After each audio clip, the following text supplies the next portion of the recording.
Haleluya, puji Tuhan, salam sejahtera bagi kita semua Bapak Ibu keluarga besar GPDI El Shaddai Magelang. Kita kembali berjumpa dengan penuh sukacita. Kita akan sama-sama mendengar dan merenungkan kebenaran firman Tuhan pada hari ini. Resilient, tangguh dalam Tuhan. Puji Tuhan. Kita akan sama-sama membaca pada bacaan kita hari ini sampai pada Markus pasal yang ke-5. Saya membaca ayat 1 sampai ayat yang ke-5. Demikianlah bunyi firman Tuhan. Lalu sampailah mereka di seberang danau di daerah orang Gerasa. Baru saja Yesus turun dari perahu, datanglah seorang yang kerasukan roh jahat dari pekuburan menemui dia. Orang itu diam di sana dan tidak ada seorang pun lagi yang sanggup mengikatnya, sekalipun dengan rantai. Karena sudah sering ia dibelenggu dan dirantai, tetapi rantainya diputuskannya dan belenggunya dimusnahkannya, sehingga tidak ada seorang pun yang cukup kuat untuk menjinakkannya. Siang malam ia berkeliaran di pekuburan dan di bukit-bukit sambil berteriak-teriak dan memukuli dirinya dengan batu. Puji Tuhan, saya memberikan tema dalam renungan hari ini, yaitu suara kebenaran. Observasinya, tokoh di dalamnya ada Yesus, ada murid-murid, dan juga orang Gerasa yang kerasukan roh jahat. Tempat kejadian ini adalah di seberang danau daerah Gerasa. Peristiwanya yang terjadi adalah ketika Yesus dan murid-muridnya melanjutkan perjalanan, kemudian tiba atau sampai di daerah Gerasa, kemudian mereka bertemu dengan seorang yang kerasukan roh jahat yang ada di daerah Gerasa tersebut. Mari kita sama-sama menginterpretasi dalam pokok pembahasan kita kali ini. Orang yang kerasukan roh jahat yang ada di Gerasa ini membuat banyak orang yang mengalami ketakutan. Kenapa?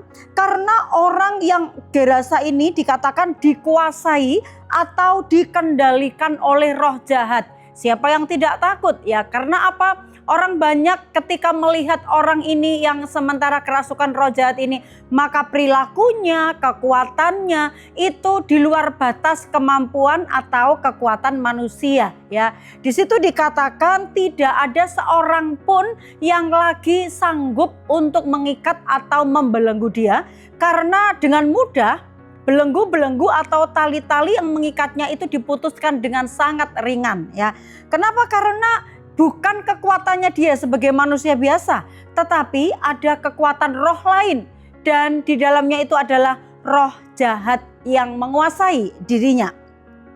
Dampaknya, kekuatannya, orang yang dikuasai oleh roh jahat itu lepas kendali, ya, kekuatannya tidak seperti manusia pada umumnya. Tidak ada seorang pun yang sanggup mengikatnya karena dia bisa memberontak kapan saja. Di ayat yang ketiga, kemudian juga karena kerasukan roh jahat, hatinya itu selalu dipenuhi dengan pemberontakan, kekerasan, sehingga dia selalu berteriak-teriak. Berteriak-teriak sambil menyakiti dirinya, memukuli dirinya, yaitu di ayat yang kelima.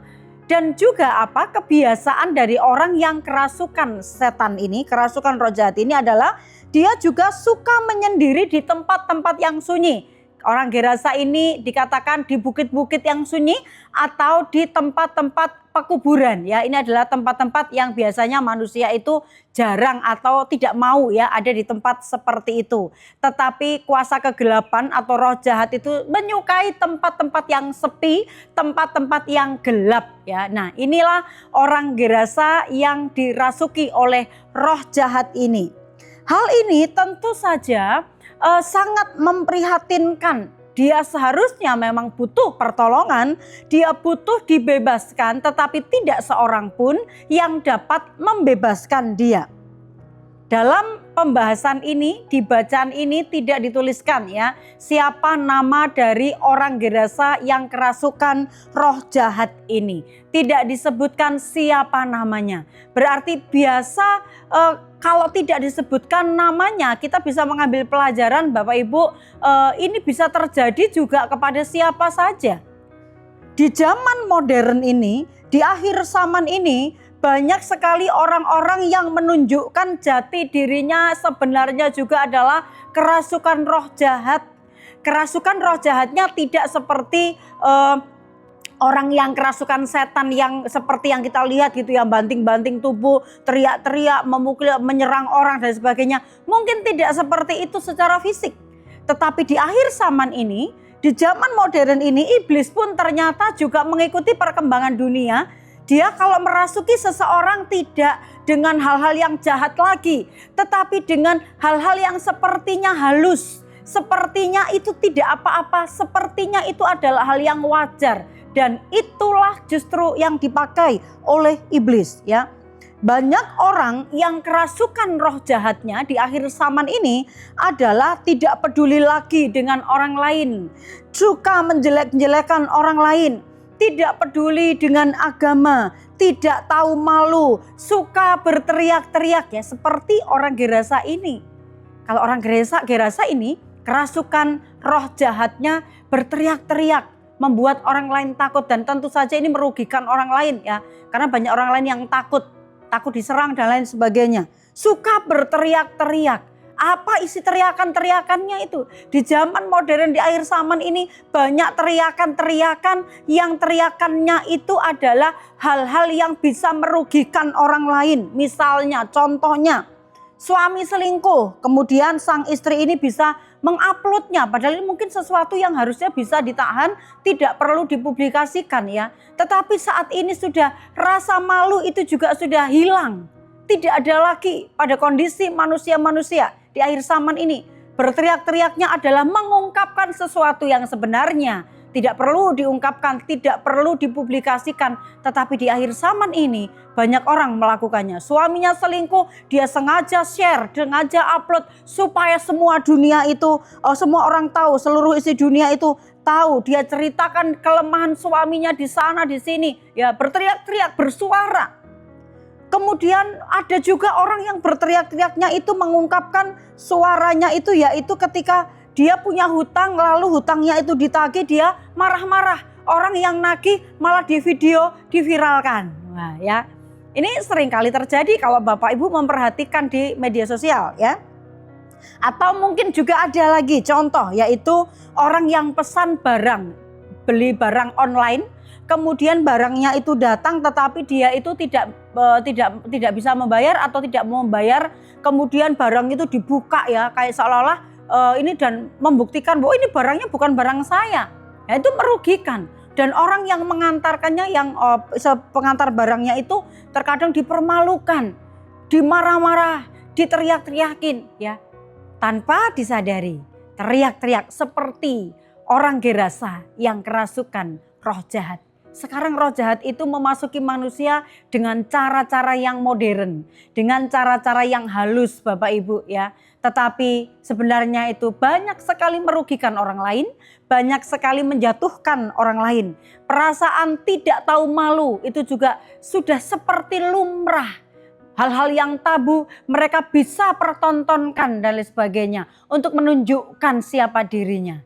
Tanpa disadari kuasa roh jahat memenuhi hidupnya, menguasai, mengendalikan, sehingga apa yang dia lakukan itu adalah seolah-olah bukan masalah. Tetapi kalau kita belajar kepada firman Tuhan, apa yang disuarakan, apa yang diteriakkan dunia yang sifatnya itu adalah menjatuhkan, merusak, meremehkan, merendahkan, itu adalah kuasa roh jahat yang mengendalikan orang tersebut, karena mengizinkan dirinya, emosinya tidak ada lagi di penguasaan diri, mereka dikendalikan oleh kuasa roh jahat.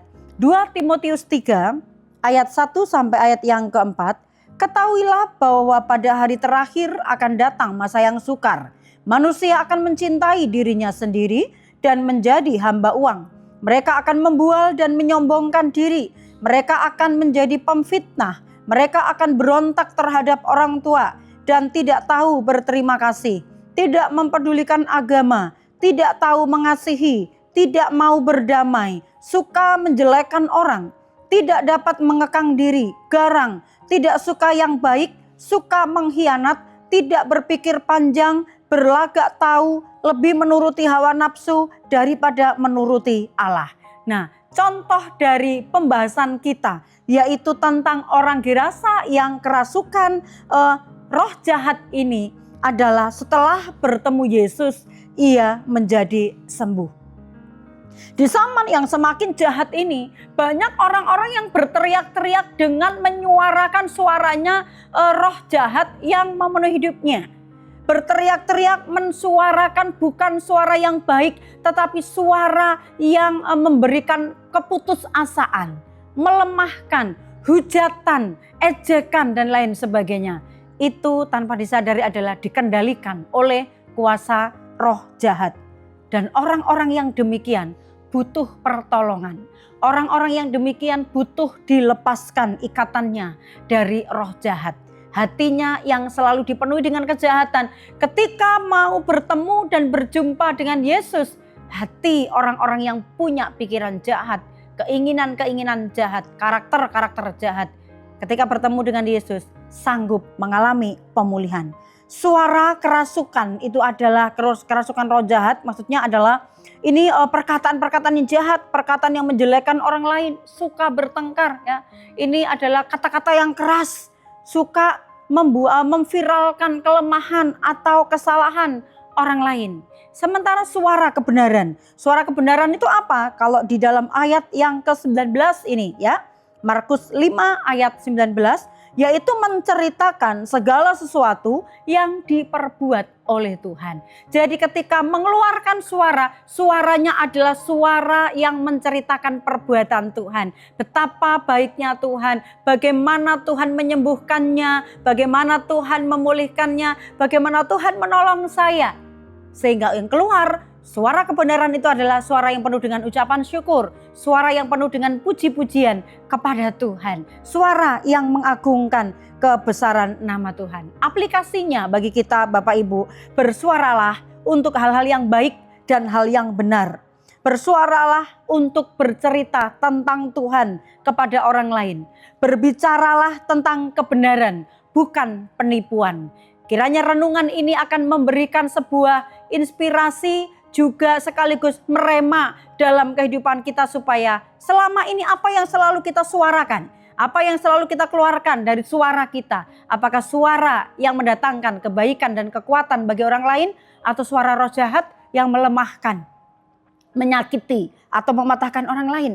Dalam Matius 12 ayat 36-37, tetapi aku berkata kepadamu, setiap kata sia-sia yang diucapkan orang harus dipertanggungjawabkannya pada hari penghakiman. Karena menurut ucapanmu engkau akan dibenarkan, dan menurut ucapanmu pula engkau akan dihukum. Pilihannya hanya dua.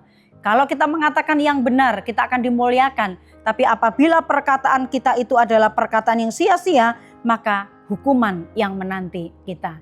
Mari kita menjadi orang-orang benar yang sudah dibenarkan oleh Tuhan, yang sudah ditebus oleh darah Yesus. Kiranya kita selalu mensuarakan kebenaran itu, supaya kebenaran Allah nyata melalui perkataan kita, melalui yang kita suarakan, hidup kita yang kita bisa perdengarkan, kita sampaikan kepada orang lain, sehingga Yesus yang ada dalam diri kita menjadi juga berkat bagi orang-orang di sekitar kita. Haleluya. Puji Tuhan, terima kasih Bapak Ibu yang dengan setia mendengarkan Renungan 79 setiap harinya.